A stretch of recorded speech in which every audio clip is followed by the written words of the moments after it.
David Lunts is the CEO of OPDC, the Old Oak and Park Royal Development Corporation. He previously headed up the Housing and Land Department at City Hall. So, David, we're here at Park Royal and looking out over this lovely green landscape here. And you're consulting on the local plan for the area now, and that's going to take place till July the 5th this year. So what are the key issues that you're going to be looking for? So what we're consulting on, Peter, is modifications to the draft local plan. So the planning inspector just over a year ago signed off the local plan but removed two very important site allocations for us. So we went back to the drawing board and looked again at where we might change our plan in order to reinstate the housing and employment targets that we've been given in the London plan. So the main changes that we're consulting on are to move our emphasis on new housing largely to the west of what will be the new High Speed 2 interchange super hub. Whereas before, the bulk of our new housing was going to land largely to the east of the station. We actually think it's a better plan. We think it's more deliverable, it's more viable. And actually, there's a lot of sense in having most of the residential and mixed use to the west of the station, because that's where the main entrance and exit and public realm plaza will be. And then the other main change is that by moving the residential component to the west, we are also proposing to protect employment land on the eastern side. In other words, what was going to be residential, we're now going to protect as long-term employment and industrial land. But what we want to see is we want to see that land coming forward in a much more intense way. In other words, a move towards modern, multi-decked, higher density employment land. So those are the two main changes. As well as that, there's a lot of other things in there about public realm, about green space, about connectivity, and we might talk a little bit as well about this concept of the so-called 15-minute city, which we've got some interesting ideas about too. So who are you consulting with, actually, since this is an area ripe for redevelopment? Who are your consultees? Well, our consultees are all of our local residents, all of our local businesses, all of our local community residents organisations, of course our three boroughs, Hammersmith and Fulham, Ealing and Brent. So it's a widespread public consultation that anybody is welcome to respond to. We've got a very engaging online platform, so it's very easy to find out what we're proposing and very easy to respond. We've also, Peter, spent quite a long time, quite a number of months working up our proposals, talking to principal landowners in the area, because we were very keen indeed, whether it was main landowners or the three boroughs, to talk them through the proposals. And I'm very pleased to say that all of the main landowners have actually come forward and said that in principle they're supportive of the plan. So we think we've got quite a strong foundation to embark on this longer, more widespread public consultation. So you've got a slogan for the plan, thinking big, going local. Can you sort of explain what that means? And as you say, does it include issues around the 15-minute city, which of course the Mayor has espoused? Yeah, very much so. I mean, I'm always very nervous about expressions like thinking big. I think one of the bugbears of big regeneration projects is that they can sometimes feel a little bit overwhelming for ordinary people. So thinking big, yes, because there is going to be a lot of changing in our area. We know that. You don't build a £1.4 billion interchange super hub railway station with 14 platforms and not see major change around it. So we are going to see big change. The question is, how do we manage that change and get the best possible benefits for local people, local businesses, as well as the wider London community? And that's why this kind of thinking local point is so important to us. If we simply see lots of big campus style developments, that's not going to work. We want to have something that feels engaging for local residents, where amenities are a short walk or a cycle away, and where the place, although there will be a lot of high density development, the place needs to have, as they say, a sort of human scale to it.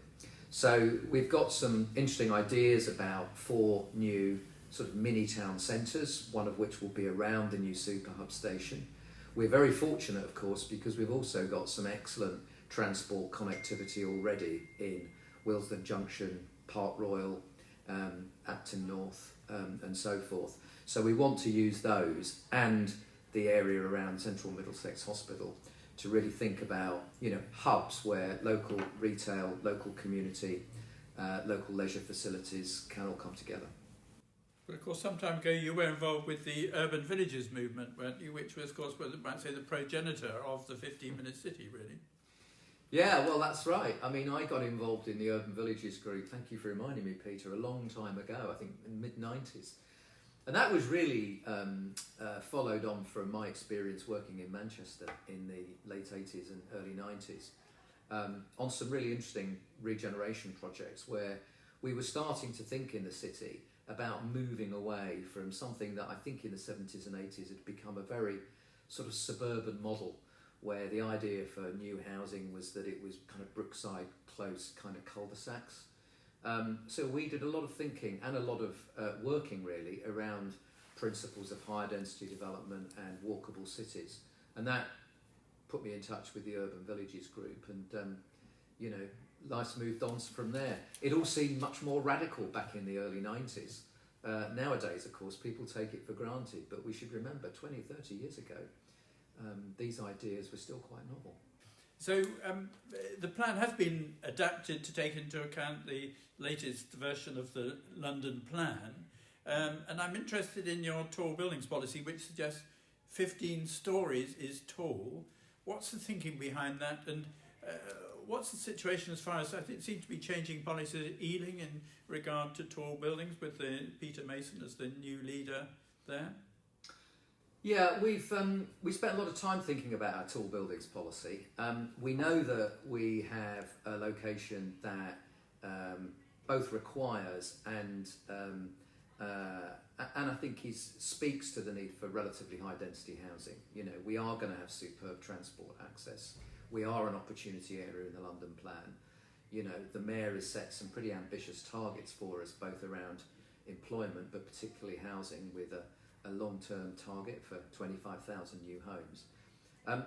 And we therefore think that it's important to have a reference point that enables us to deliver those numbers.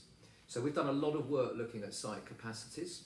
We think that, broadly speaking, we think that we can deliver the amount of housing that we're required to in a civilised way, with shoulder heights for buildings of 8 to 10 stories on average. Now clearly in some cases that's going to be higher, in some cases that's going to be lower, but that's why we're setting a tall buildings policy that says 15 stories is probably about where we would define tall. Now I know the London plan has a very different definition and it's lower, I think it's 6 stories. And of course that's because that's dealing with London as a whole, both very suburban locations as well as very urban ones. So we're comfortable with 15 stories. We're obviously inviting the public to respond to that. It's interesting that you mentioned, Peter Mason, and I'm very aware of some of the controversies that have raged in Ealing recently. Peter's been a good friend and ally to OPDC. In fact, he's been a member of our planning committee for a number of years. So we're quite comfortable and confident that we can work with Peter and the new administration at Ealing Council on this matter. So you also say in the consultation that Old Oak and Park Royal can set new standards for creating high quality, high density cities. Fundamental to this will be ensuring innovative solutions are embedded into the design. So, I mean, innovation is a word bandied about quite a lot. And today's innovation is tomorrow's normality. I mean, how innovative is Park Royal going to be? Well, I think what's really exciting about Old Oak and Park Royal, and frankly it's the reason why I've decided that I'm interested to sort of come and work with OPDC full time, is that if we can sort our local plan out, and if we can sort out an arrangement with central government to use the government land, because we should be aware that most of the development land that we're talking about, certainly for the housing development and a lot of the employment space, is owned either by High Speed 2 or by Network Rail or directly by the Department for Transport. That's one of the reasons why we've shifted our plan to the west. Now, if we can organise that public land sensibly and also find some capital funding for some infrastructure that we're going to need, then we're going to be able to provide a development platform here that is going to be as large or larger than probably any of the recent large-scale development regeneration projects in London, certainly as big or bigger than, say, King's Cross. So if we don't use that opportunity to look for innovative solutions and work with the most creative and ambitious developers and investors and designers, I think we're just wasting the opportunity. Now, I'm not going to sit here and say we've figured out what all of those innovations need to be, because what I want to do is to get the plans sorted, get the land sorted, get some infrastructure funding, and then find the best people, frankly, not just in the UK, but perhaps globally, to come and help us on that journey towards innovative solutions. But what I would say, Peter, is I think there are some really interesting challenges in our area, all of which I think speak very much to the need for a more carbon neutral future, a more pedestrian and cycling oriented future. So, for instance, we've got 46,000 people working in Park Royal, but there is no joined up approach to energy, to waste and recycling. We've got a huge amount of recycling facilities in our area, but why can't we create more of a circular economy? Why can't we use the roof space at Park Royal to have, acres and acres of photovoltaics and solar energy? So it's about innovation in infrastructure, innovation in design, really high quality public space, and last, but probably most importantly, the real innovation needs to be that local people are benefiting from the consequences of regeneration. Local people and better social and economic mobility is not an afterthought, it's got to be front and centre. Yes, well, the benefit's very interesting because quite a large part of the plan is covered at the moment in sheds. And so how do you actually regenerate that without sort of industrial gentrification, which, and the plan warns, it says, rent increases and increased pressure on infrastructure, which if not managed, could undermine its current role. And clearly cheap space is important, and somehow how do you protect that culture that's already there? Yeah, really interesting point. And again, it would be tragic, wouldn't it, if we lose some of that heritage and some of that character of our area just by sort of blanket bombing it with corporate investors.